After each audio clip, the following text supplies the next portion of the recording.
رب العالمین وصلی اللہ وسلم علی رسولہ الکریم ونبیہ الامین وعلی آلہ واصحابہ اجمعین اما بعد فاعوذ باللہ من الشیطان الرجیم بسم اللہ الرحمن الرحیم وَإِذَا سَأَلَكَ عِبَادِي عَنِّي فَإِنِّي قَرِيبٌ أُجِيبُ دَعْوَةَ الدَّاعِ إِذَا دَعَانِ فَلْيَسْتَجِيبُوا لِي وَلْيُؤْمِنُوا بِي لَعَلَّهُمْ يَرْشُدُونَ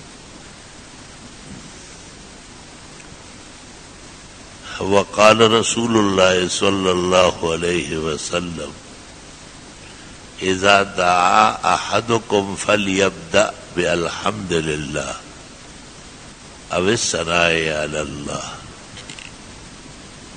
ثم يصلي على النبي ثم يسأل يجاب له أو كما قال. وأخرج الترمذي في السنن الجامع أن النبي صلى الله عليه وسلم رأى رجلا كان يدعو ويصلي على النبي أولا فقال عجلت إذا دعوت فاحمد ربك ثم صل على نبيك ثم سل تعطى. رواه الترمذي في الدعوات الكبير من المجلد الثاني وابن سني في عمل اليوم والليل وهو من آداب الدعاء وهو من مسلمات المسائل في الفقه والحديث.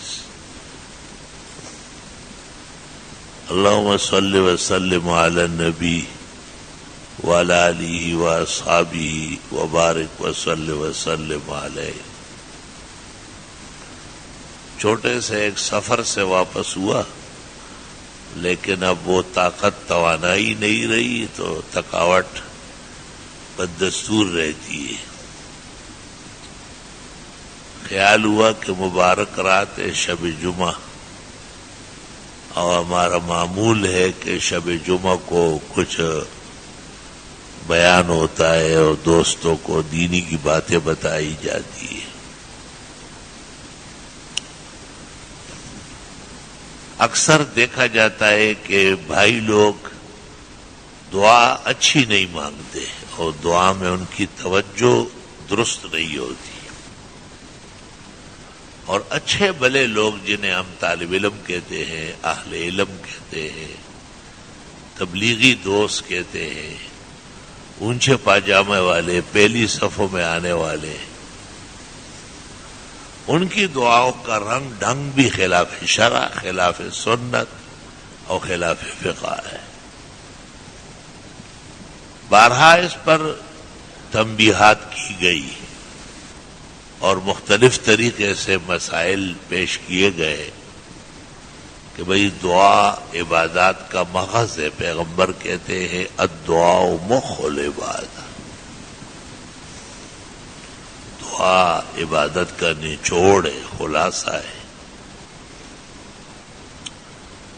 امام بخاری کہتے ہیں کہ الدعاء فی الصلاۃ، نماز میں بھی بہت دعائیں ہیں. پھر کہتے ہیں الدعاء بعد الصلاۃ، نماز کے بعد بھی دعائیں مانگی جاتی ہیں. مختلف احوال میں دعائیں ہیں. قرآن شریف کی سورتوں میں بھی دعائیں ہیں.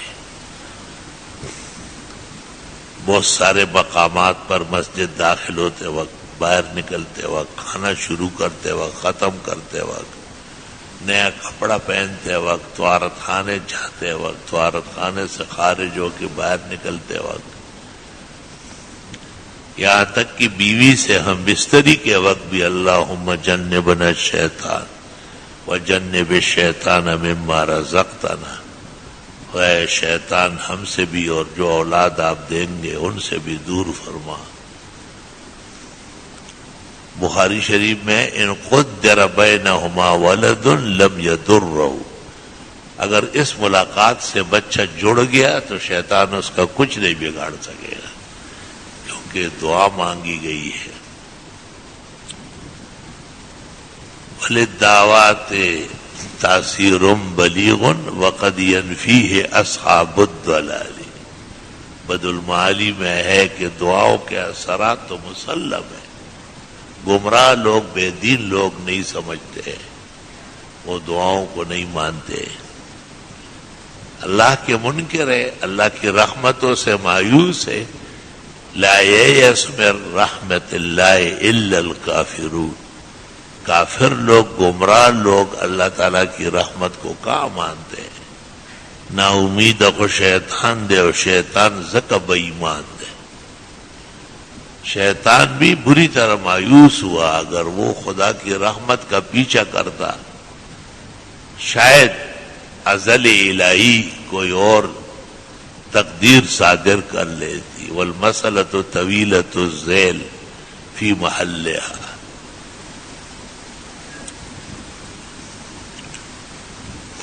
عجیب بات ہے کہ انبیاء علیہ السلام کی دعائیں موجود ہیں.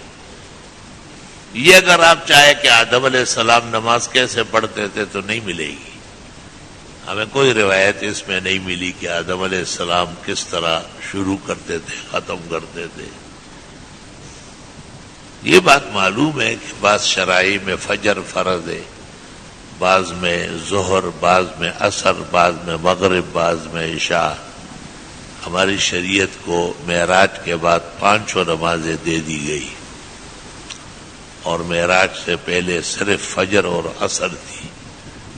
بخاری مسلم تمام متواترات موجود ہیں. لیکن مسائل کی تفصیل بظاہر نہیں ملتی ہے. بس وہ محمد الرسول اللہ صلی اللہ علیہ وسلم کے اعمال تمام انبیاء کا خلاصہ اور نچوڑ ہے. اور حضرت صلی اللہ علیہ وسلم نے بعض نمازوں کو کہا بھی ہے کہ انبیاء اس طرح نماز پڑھتے تھے. متعین تو نہیں فرمایا. لیکن یہ عجیب بات ہے کہ انبیاء کی دعائیں موجود ہیں. آدم علیہ السلام کی دعا ہے ربنا ظلمنا انفسنا وَإِن لَّمْ تَغْفِرْ لَنَا وَتَرْحَمْنَا لَنَكُونَنَّ مِنَ الْخَاسِرِينَ. نوح علیہ السلام کی دعا ہے رب انی مغلوب فانتصر رب لا تذر علی الارض من الکافرین دیارا. خدایا ان کافر بےایمانوں میں ایک کو بھی نہ چھوڑے. خدایا انہوں نے مجھے بہت عاجز و بے بس کیا، آپ میری مدد فرمائیں. ابراہیم علیہ السلام کی دعائیں ہیں رب لا تخزنی یوم یبعثون یوم لا ينفع مال ولا بنون. خدایا قیامت کے دن کے رسوائی سے بچا.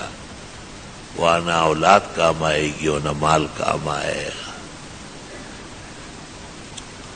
حضرت موسیٰ علیہ السلام کی دعائیں قرآن مجید میں موجود ہیں رب اشرح لی صدری ویسر لی امری واحلل عقدۃ من لسانی یفقہوا قولی. اور حضرت نے یہ بھی کہا ہے رب انی لما انزلت الی من خیر فقیر.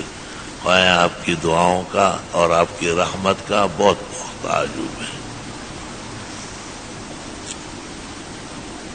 ایوب علیہ السلام کی دعا موجود ہے رب انی مسنی الضر وانت ارحم الراحمین. خدایا بہت بیمار ہوں، آپ ہی بیماری دور کرنے والے ہیں. اللہ فرماتے ہیں میں نے ان کی دعا قبول کی، تکلیف دور کر دی، اہل و عیال تک بحال کر لیا.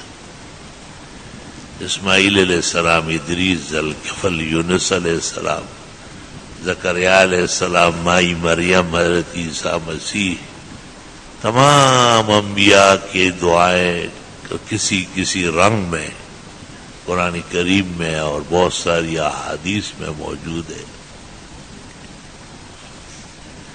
کہتے ہیں 2 چیزیں ہیں جو لازوال ہیں، ایک دعا اور ایک انبیاء کا مقام. اب دیکھو آدم علیہ السلام سرندیب پہاڑ پہ آئے، نوح علیہ السلام کی کشتی واستوت علی الجودی، جبل جودی پر رک گئی. موسیٰ علیہ السلام کوئی طور پر ہم کلام ہوتے تھے، حضرت عیسیٰ بھی اس کے ایک حصے میں مبعوث ہوئے شرق غربی میں، اور ہمارے پیغمبر کی ہجرت دیکھے تو غار سور جبل سور میں، وہی دیکھے تو غار حرا جبل حرا میں۔ علماء کہتے ہیں کہ اور چیزیں ٹھہر نہیں سکتی ہے دنیا میں، حکومتیں بدل جاتی ہے، زمینیں تبدیل ہو جاتی ہے، لیکن پہاڑ اپنی جگہ قائم دائم رہتا ہے۔ دنیا کے کل 17 پہاڑ بتائے ہیں طبقات الارض کے ماہرین نے جو پوری دنیا پر حاوی ہے، باقی چھوٹے چھوٹے جو ہے وہ نجی کاری کے درجے میں ہے۔ اور دعا جو انبیاء کی ہے وہ سب موجود ہے تقریباً۔ اللہ تعالیٰ نے قرآن کریم میں 25 پیغمبروں کی دعائیں ذکر فرمائی، احادیث مبارکہ میں اس سے زیادہ ہے۔ ہمارے رسول جناب نبی کریم صلی اللہ علیہ وسلم کی تو اتنی دعائیں ہیں کہ مستقل محدثین باب قائم کرتے ہیں، کتاب الدعوات نسائی کی اور ابن ماجہ کی اور ابو یعلا کی اور مسند احمد کی اور بخاری کی اور مسلم کی اور ترمذی کی اور سنن ابی داؤد کی اور سنن سعید ابن منصور کی، مستقل کتاب الدعوات لکھی گئی ہے۔ جیسے ابن ابی لباب کی کتاب الدعوات ہے، نووی کی کتاب الدعوات ہے، اس کے پھر شروع ہے حافظ نے شرح کی الارشاد، اور نواب صدیق نے شرح کی نزل الابرار، جہان بھر کی کتابیں دعاؤں سے بھری ہوئی ہے۔ ابن سنی نے سلف میں عمل الیوم واللیل میں 24 گھنٹے کی دعائیں اور اعمال نقل کیے۔ نسائی نے عمل الیوم واللیل 24 گھنٹے کے شب و روز کے اعمال و دعائیں نقل کی۔ حناد ابن سری نے زہد میں نقل کی، ابن المبارک نے زہد میں نقل کی۔ لا الہ الا اللہ وحدہ لا شریک لہ۔ دعاؤں پر بہت زیادہ توجہ دیا کریں اور تسلی سے دعا مانگیں۔ چاہیے تو یہ کہ ہر وقت ہم تسلی سے مانگیں، لیکن ہم کمزور ہیں، عاجز ہے، بے بس ہے، بیمار ہے، مصروف ہے، تو 24 گھنٹے میں ایک وقت ایسا نکالو کہ اس میں آپ تفصیل کے ساتھ دعائیں مانگیں، اور پھر ان دعاؤں کا اللہ تعالیٰ کو حوالہ دے۔ پیغمبر نے بھی بدر میں اللہ کو حوالہ دیا ہے کہ آپ نے مجھ سے ایک عہد کیا ہے، ایک وعدہ کیا ہے کہ آپ میرے رسول ہیں اور میں آپ کی مدد کروں گا، وہ آج پورا کر لیں۔ حالات بہت خراب ہیں، اور اللہ نے اس پر تسلی نازل فرمائی کہ بات ہو گئی، آپ بے فکر رہے، میں مدد بھیج رہا ہوں۔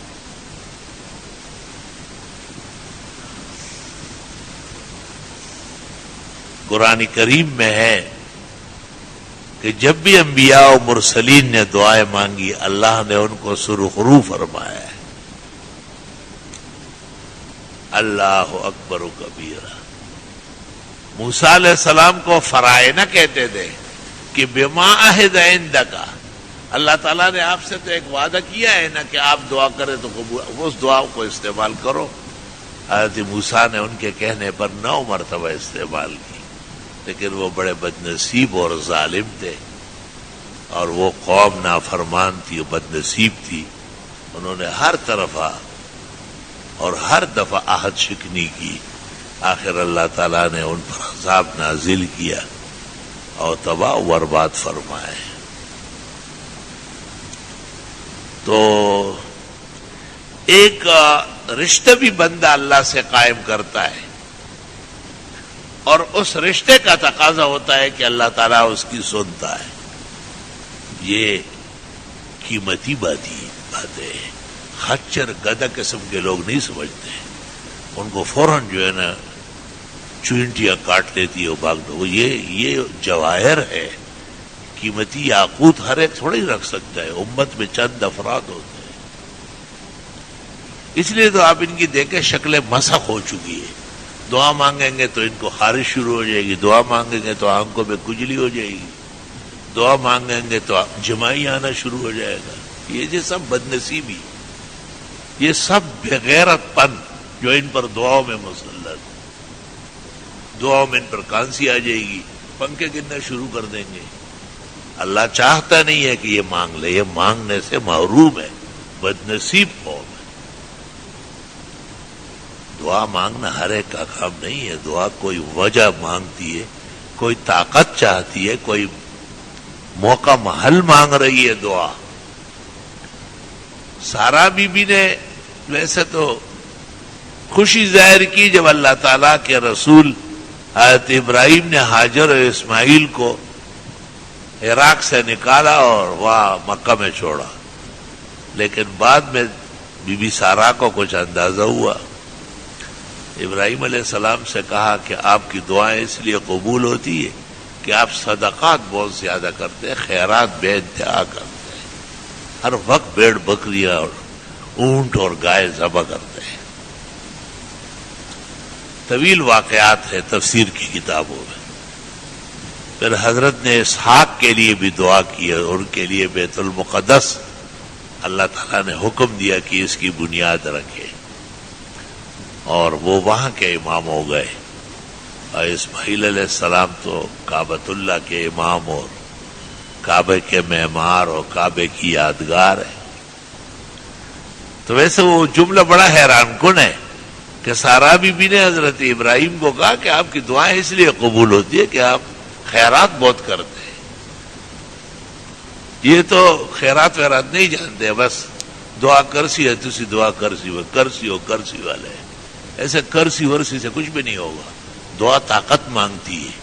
قرآن شریف میں جب اللہ نے تمام نبیوں کا ذکر کیا تو اخیر میں دیکھو کیا کہا، کانوا یسارعون فی الخیرات، یہ نیکی کے کاموں میں آگے بڑھتے تھے. وَيَدْعُونَنَا رَغَبًا وَرَهَبًا، اور ہم سے مانگتے تھے خوشی کے موقع پر بھی اور غم کے موقع پر بھی.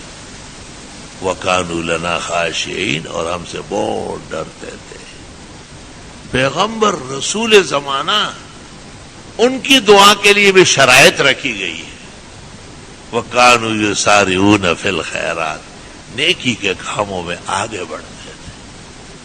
بھئی کام بھی نیکی کا ہے اور توفیق بھی ہے، اور آپ پھر بھی ہاتھ نہیں ڈال رہے تو پتہ چلتا ہے کہ سینہ ایمان سے خالی ہو چکا ہے. ایمان نہیں ہے سینے، ورنہ شریعت جھوٹی نہیں، آپ جھوٹے ہیں. ایک ہی صورت ہو سکتی ہے، یا تو جگہ صحیح نہیں ہے، ٹھیک ہے آپ نہ خرچ کریں، اطمینان شرط ہے. اور یا یہ کہ جگہ تو بہت اچھی ہے اور آپ چاہتے ہیں لیکن توفیق نہیں ہے. تشلا سوے تمہیں دشمن ہے، اللہ اس کو بھی نیت کا اجر دے گا، لیکن موقع محل بھی دین کا تقاضا ہے اور آپ بھی اہل ہے اور پھر بھی ہاتھ نہیں ڈال رہے. میرے علم میں اس کا جواب نہیں کہ یہ شخص خدا کے حضور کیا کہے گا کہ میں نے کیوں نہیں ختم کیا. یہ وہ حب مال ہے جو انسان کو ڈبوتا ہے اور ایمان خالی کرا کے چھوڑ دیتا ہے. تو دعا تو ایک طاقت ہے جو بندے کی اللہ سے قائم ہوتی ہے اور اللہ تعالیٰ اس کا بہت زیادہ خیال رکھتا ہے. آج یہ ایک عالم دین سے میں ذکر کر رہا تھا، میں نے کہا دیکھو اسلامی عقائد کے مطابق سب سے بڑا طبقہ جو خلائق کا ہے وہ انبیاء علیہ السلام. بخاری شریف میں کہ ایک پیغمبر نے اپنی قوم کو لے کے باہر نکلے اور صلاۃ استسقاء پڑھ رہے تھے کہ یا اللہ بارش برسا، بہت تکلیف ہے. حق تعالیٰ نے کہا کہ ابھی آپ سے پہلے ایک چونٹی آئی تھی اور وہ بھی اپنی قوم کو لے کے آئی اور رونا دونا اسی میدان میں کیا اور میری بات ہو گئی اس سے. بارش کا فیصلہ میں کر چکا ہوں، آپ جا سکتے ہیں. دیکھو اللہ کے یہاں ننھی منی مخلوق کو اس نے تو بنائی ہے نا، ننھی منی تو آپ کے ہمارے خیال میں اس کا تو خلقت ہے، اس نے تو قدرت آزمائی کی ہے، تب یہ مخلوقات بنی ہے. کسی کا باپ کوئی پر تو بنا لے، ان کا نہیں بنا سکتے کوئی بھی.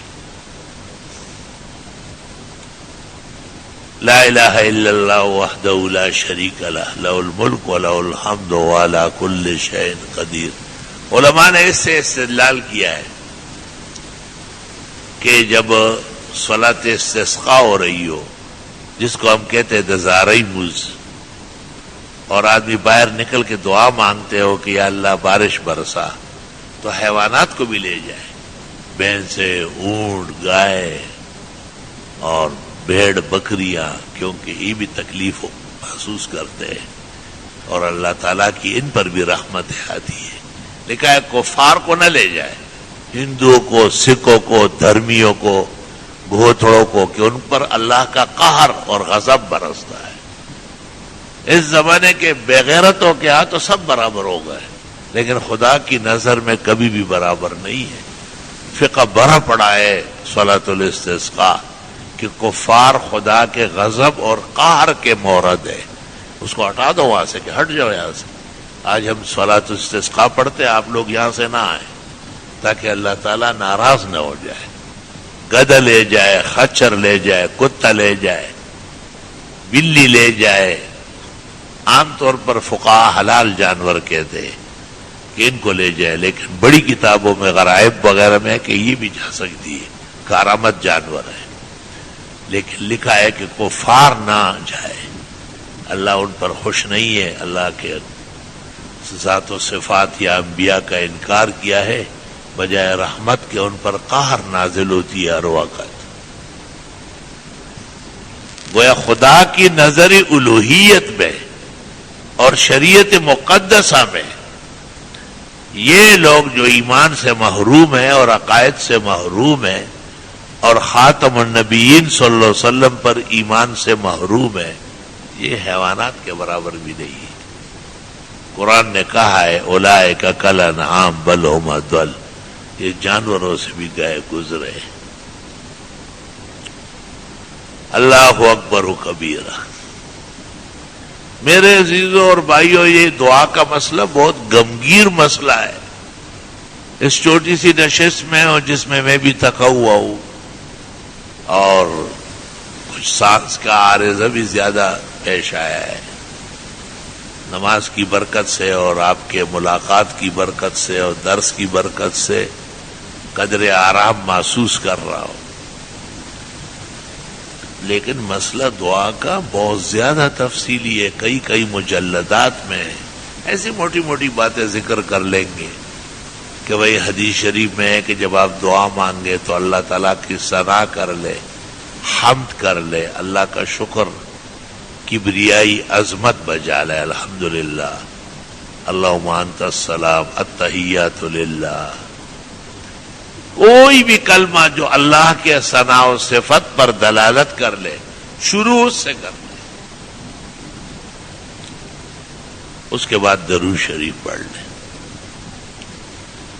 ترمذی شریف میں ہے کہ ایک آدمی نے پہلے درود شروع کیا، جیسے ناخواندہ لوگ دعا کرتے اللہم صلی علی محمد، تو پیغمبر نے کہا عجلتا، عجلت کرنے لگے، جلد بازی سے پیش آ رہے ہو.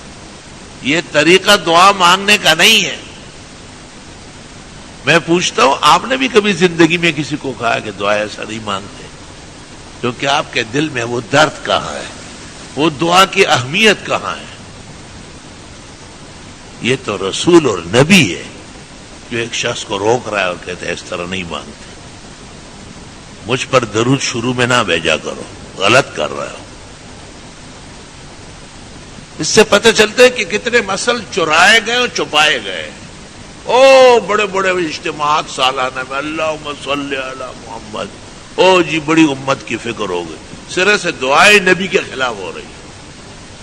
جس کو نبی نے عجلت باز کہا ہے وہ یہ لوگ ہیں.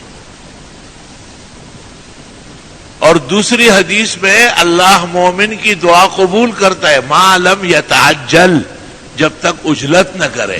تو گویا عجلت والے کی دعا مردود ہے.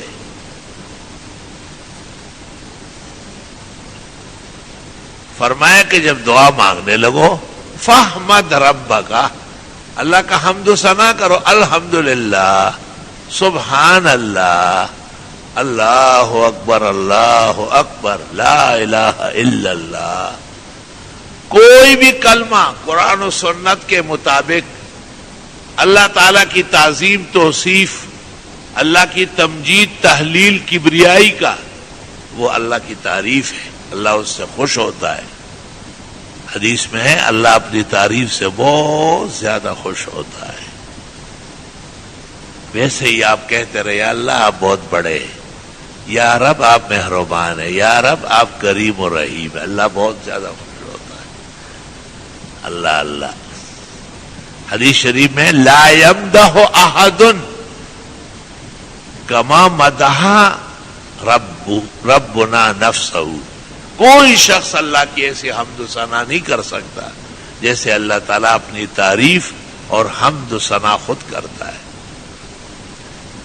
حدیث شریف میں پیغمبر فرماتے ہیں قیامت کے میدان میں ایک خاص قسم کے محامد، اللہ کی حمد و ثنا مجھے دی جائے گی، میں وہ کلمات پڑھ لوں گا تو مجھے شفاعت کا حق مل جائے گا اور میری امت کے گناہگار بخشے جائیں گے۔ اور بخاری میں ہے کہ لم یحضرنی الآن، وہ کلمات ابھی مجھے نہیں آتے، معلوم نہیں ہے مجھے۔ اللہم صلی وسلم علی النبی۔ فضول باتیں کرنے والے اپنے گریبان میں جھانک کے ذرا کہ وہ کیا عقائد رکھتے ہیں اور احادیث کیا کہہ رہی ہے۔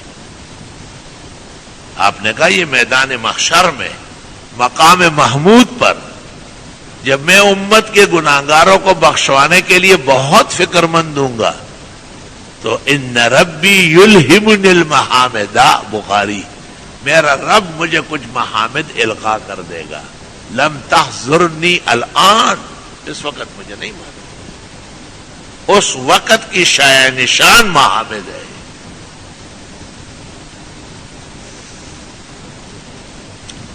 اللہ اکبر و کبیرہ۔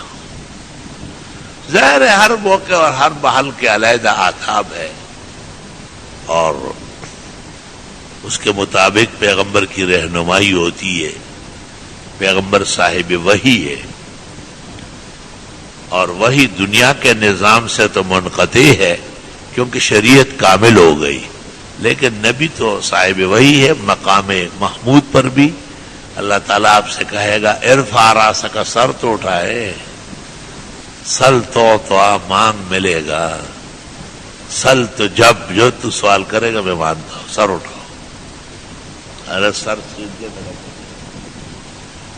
لا الہ الا اللہ، اللہم صلی وسلم علی النبی وعلی آلہ واصحابہ وبارک وصلی وسلم علیہ۔ یہ تو ایک باب ہو گیا۔ اب دوسرا باب دیکھو، دعا مانگتے ہیں تو فقہائے کرام کہتے ہیں کہ ہاتھ بالکل کھلے بھی نہ ہو، ایسے کسی ایک دن ہو تو خیر ہمیشہ عادت نہ ہو، اور ہاتھ بالکل بند بھی نہ ہو اس طرح، اور ہاتھ آپس میں ٹکرائے بھی نہیں، اور ہاتھوں کو آپس میں لڑائے بھی نہیں، انگلیاں چٹکانا بھی بد نصیبوں کی علامت ہے۔ دعا ادب سے مانگے، التفاق مع اللہ سے مانگے۔ اللہ، علماء دین کہتے ہیں کہ اوپر دیکھنا بھی امتی کو جائز نہیں، یہ نبی کا حق ہے، اس کو وحی آتی ہے، یہ اوپر کیا دیکھ رہا ہے۔ ایک حدیث میں آنکھیں نیچے کرو ورنہ اندھی ہو جائے گی۔ جو لوگ دعاؤں میں اوپر دیکھتے ہیں فرمائے یہ باز آ جائے ورنہ اللہ ان کی نظریں چھین لے گا، ان کی آنکھیں چندیا کر دے گا۔ تو دعا مانگتے وقت کہتے ہیں وَاسْأَلُوا عَنْ بُطُونِ أَكُفِّكُمْ، ایسی دعا مانگو جیسے ہتھیلیوں سے مانگ رہے ہو۔ یہ ادب بہت زیادہ ہے۔ دعا میں ہاتھ بالکل جڑے ہوئے بھی نہ ہو، بہت زیادہ آگے بھی نہ ہو۔ ہاں استسقاء کے اندر اس طرح جائز ہے، وہ خاص دعا ہے، بہت بڑی دعا ہے۔ باران رحمت کے لیے جب صلاۃ سے استسقاء پڑھی جاتی ہے تو امام کو اجازت ہے کہ اس طرح دعا مانگے۔ عام دعاؤں کے اندر نہ جسم سے ہاتھ ملائے اور نہ بہت دور کرے، اور ہاتھوں کو معمولی سے فاصلے میں رکھے۔ فتاوی عالمگیری جلد 5 آداب دعا میں ہے. اور اپنے جسم میں اور ہاتھوں میں سکون پیدا کرے، نہ کان کورچے، نہ آنکھ اوپر چوٹی کرے، جنید کی نقلیں بھی نہ اتارے. وہ عجیب عجیب دعائیں مانگتا ہے. ایک آنکھ چھوٹی ہو جاتی ہے، ایک بڑی ہو جاتی ہے. میں نے کہا یہ کون سا جو ہے نا ریڈار ہے جو آپ نے لگایا ہے؟ تو مسلسل جو لوگ غلطیاں کرتے ہیں اور بزرگوں کے سامنے دعا نہیں مانگتے یا بزرگ لحاظدار ہوتے ہیں، ان کی اصلاح کبھی نہیں ہوتی. میرے خاص خادم لوگ، ان کو میں کہتا ہوں یہ دعا میں کیا نخرہ بازی کرنے پر اتر آیا؟ یہ تیری ساری کشتی دعا میں لڑی جا رہی ہے. اس کا مطلب یہ ہے کہ آپ کو دعا کی حاجت نہیں، آپ صرف رسم کے پابند. رسم دعا توڑی، دعا تو حقیقت ہے. اللہ تو سچ سے خوش ہوتا ہے.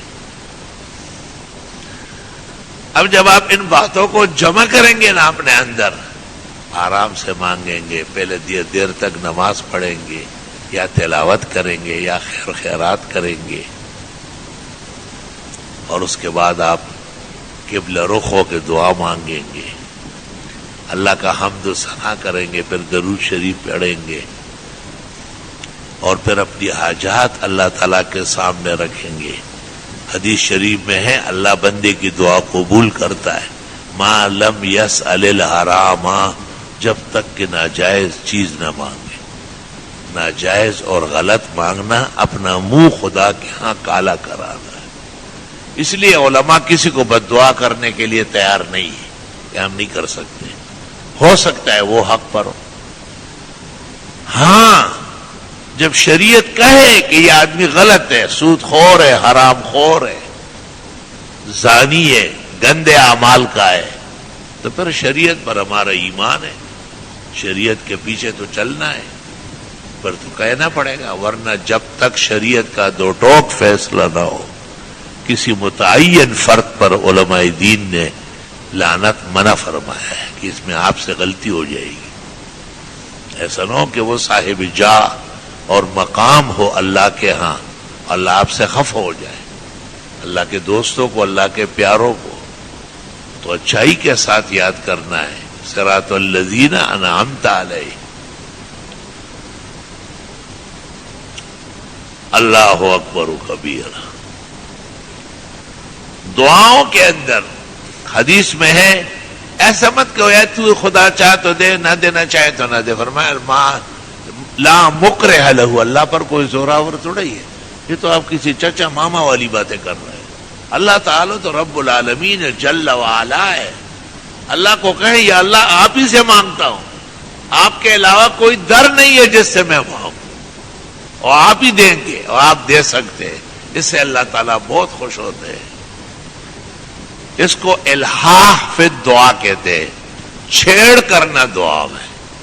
جیسے چھوٹا بچہ اپنے آپ کو نیچے گرا دیتا ہے، رونا شروع کر دیتا ہے، واویلا مچاتا ہے، پھر بڑا اس کو کہتا ہے اچھا کھڑے ہو جاؤ، چلو چل کے دلا دیتے ہیں آپ. تو فرمایا الحاح فی الدعا من آداب الدعا. اللہ اکبر و کبیر، سبحان اللہ و بحمدہ سبحان اللہ العظیم.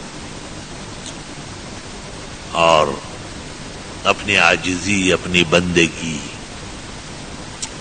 جو آیت میں نے پڑھی ہے اس میں ہے کہ کچھ لوگوں نے رسول اللہ صلی اللہ علیہ وسلم سے پوچھا تھا ہمارا رب قریب ہے کہ ہم دعا مانگے یا دور ہے کہ ہم چلائے؟ تو یہ آیت نازل ہوئی اذا سالک عبادی عنی فانی قریب. میرے بندے جب آپ سے میرے بارے میں پوچھے تو آپ کہے میں بہت نزدیک ہوں. اجیب دعوت الداعی اذا دعان، دعا کرنے والے کی دعائیں میں قبول کرتا ہوں. فلیستجیبوا لی، بس تم لوگ میری اطاعت کرو، احکام بجا لاؤ. ولیؤمنوا بی، اور مجھ پر ایمان مضبوط رکھو. لعلہم یرشدون، تاکہ یہ لوگ کامیاب ہو جائیں. انسانی زندگی ایک امانت ہے. اس امانت میں اعمال ایفائے امانت ہے، ادائے امانت. اور نیک اعمال نہ کرنا یہ خیانت ہے. کسی نے پیسے دے دیے آپ نے کھا لیے، جھوٹ بول رہے میرے پاس نہیں ہے، کسی کی چیز آپ کے پاس موجود ہے اور یہ آپ نے کس کو دھوکہ دیا؟ اپنے آپ کو دھوکہ دیا۔ عنقریب اسی سے آپ کو جہنم کی سزا ہوگی۔ بخاری شریف میں ہے پیغمبر کا خاص خادم مدعم آپ کا گھوڑا صاف کرتے ہوئے میدان جنگ میں تیر لگا اور مرا۔ لوگوں نے کہا ہنی اللہ شہاد، واہ کیا پیارا شہید ہے۔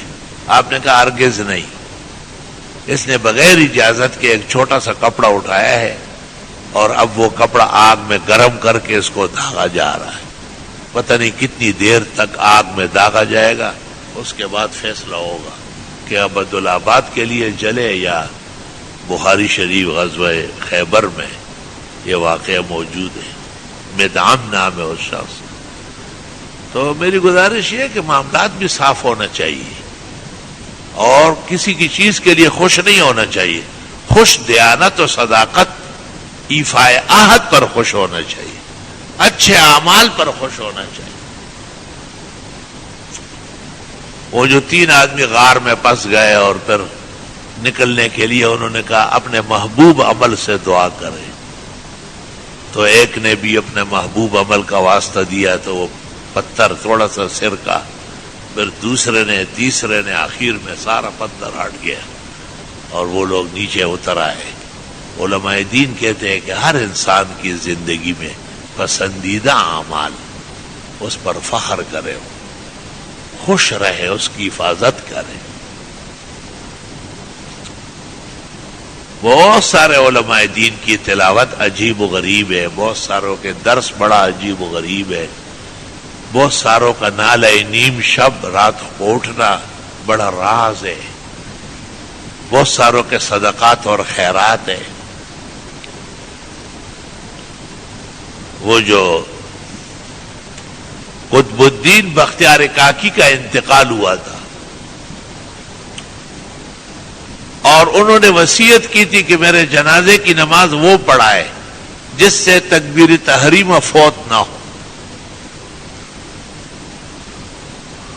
اور جس سے کبھی بھی اجنبیے پر نظر نہیں لگی ہو ارادتاً،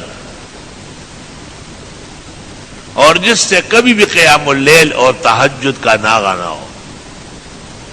یہ 3 باتیں جس میں موجود ہیں وہ قطب الدین بختیار کاکی، یہ خلیفہ ہے معین الدین چشتی کے، اور معین الدین چشتی خلیفہ عثمان ہارون سیون والے کے، اور قطب الدین بختیار کاکی کے خلیفہ ہے فرید گنج شکر، اور فرید گنج شکر کا خلیفہ ہے نظام الدین اولیاء، نجیب الدین متوکل، بدر الدین اسحاق۔ اولیاء کے بھی سلاسل مستند ہے، مسلسلات ہے بالکل۔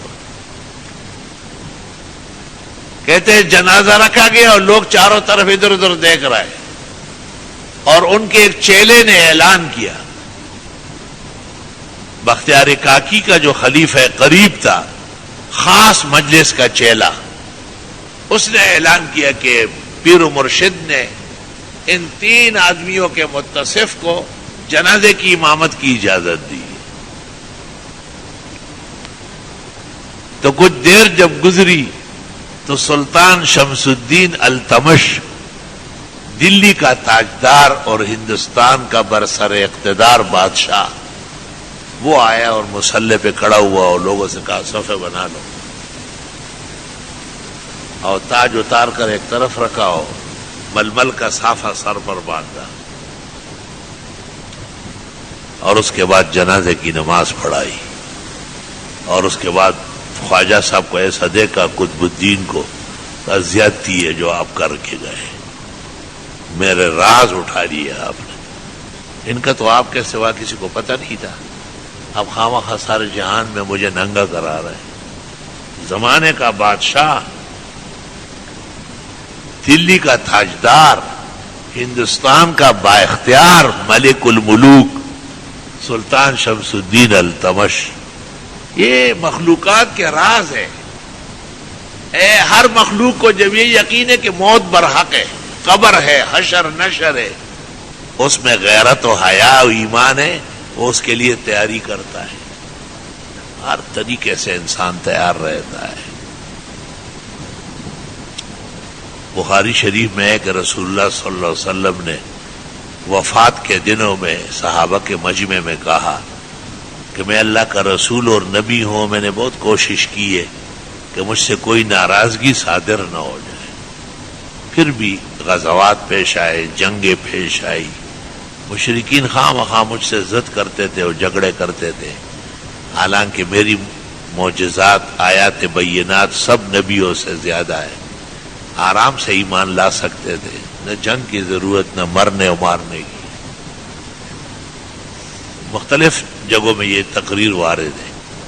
اس کے بعد آپ نے کہا کہ اگر واقعی بغیر ارادے کے میں نے کسی کو گالی دی، پیغمبر کہاں گالی دیتے، نامناسب کلمہ جس کو ہم کہتے ہیں، یا کسی کو بد دعا دی ہے، یا کسی کو میں نے مارا ہے، ایما رجل ضربتہ او شتمتہ،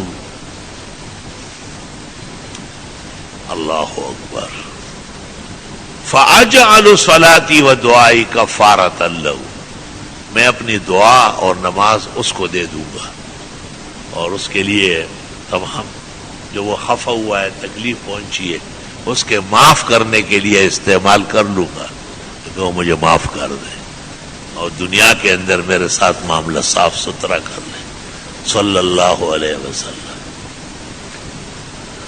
اس میں وہ واقعہ بھی آتا ہے کہ وہ ایک آدمی آگے بڑھا اور اس نے کہا کہ آپ نے فلاں غزہ میں مجھے اس طرح ایک چڑی ماری ہے، حالانکہ میں نے کچھ بھی نہیں کیا. آپ نے کہا اچھا، آ جاؤ. اس نے کہا نہیں، اس وقت میری جسم پر قمیص نہیں تھی، ننگے پیٹ تھا. آپ قمیص اتارنے لگے، صحابہ چاروں طرف چیخنے لگے. آپ نے ان سے کہا آرام، اللہ رسلکم، آرام سے بیٹھ جاؤ. یہ ویسا تھوڑی ہے، میں نے بلایا ہے، اعلان میں نے کیا ہے کہ جس کسی کو میں نے سخت جملہ کہا، بد دعا دی، مارا ہے، تو وہ مجھے معاف کر دے اور میں اپنی دعائیں اور نمازیں ان کے گناہوں کے بدلے میں پیش کر دوں گا. تو اس نے کہا کہ میری پیٹھ ننگی تھی اور آپ نے مجھے چڑی ماری. باقاعدہ وہ چڑی کہتے ڈھونڈی گئی، منگوا لی گئی، وہ چڑی بھی مل گئی. یا اللہ. اور پھر وہ آدمی جو قریب آیا تو یکدم آپ کی پشت پر گر گیا اور ختم نبوت کی جو مہر تھی اس کو چھونے لگا. زار و قطار رو رو کے بے ہوش ہو گئے. اور اس نے کہا یہ ایک طریقہ تھا ختم نبوت کی مہر دیکھنے کا، اور حضرت آپ پر میرے ماں باپ قربان جائے، پورے آسمان و زمین قربان جائے، آپ سے کون ظالم بدلہ لے گا. یہ ایک تدبیر تھی، ایک ہیلا تھا. تو پیغمبر دیکھو کیسے رضامند ہو گئے. اور آپ نے کہا کہ نہیں، دنیا کے اندر معاملے صاف ہونے چاہیے، آخرت کا دن بہت سخت ہوگا. اللہ تعالیٰ وہاں کی سختیوں سے ہمیں بھی محفوظ فرمائے. نبی تو بخشے بخشائے ہیں، وہ تو شافع الامم ہے، شفیع المذنبین ہے. لیکن یہ امت کو تعلیم ہے کہ آپ احتیاط کریں اور اپنے زندگی کو انتہائی چابکدستی سے پھونک پھونک کر کے گزارے، تاکہ آنے والی زندگی میں آپ کو تکلیف نہ ہو، دنیا میں دعائیں قبول ہو، نمازوں میں خوش رنگی ہو، اور بہت سارے شریعت کی جو برکات ہے اس کے حصول کے لیے یہی تدابیر ہے. مختلف رنگوں میں شرائع کا اتباع کرنا ہے. الحمدللہ رب العالمین.